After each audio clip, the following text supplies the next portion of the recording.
আচ্ছা, সাবিনার কথা মনে আছে? বিক্রিয়া করবার মতো কোনো রসায়ন তার মধ্যে খুঁজে পায়নি এদেশের কোনো কবি।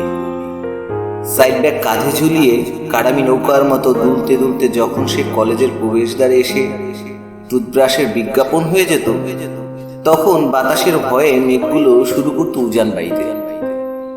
সাবিনা ওজরটা দেখলে জল হয়ে যেত, তারপর ঢাল বেয়ে বেয়ে নেমে যেতে চাইতো মোহনায়।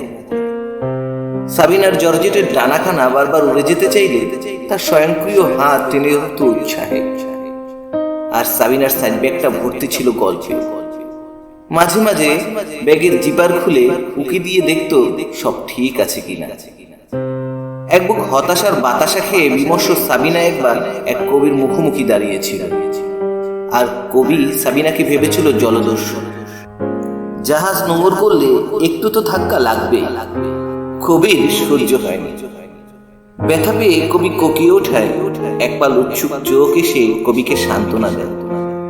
আর সাবিনার চোখ পালাবার পথটাকে ভিজিয়ে দিয়েছিল।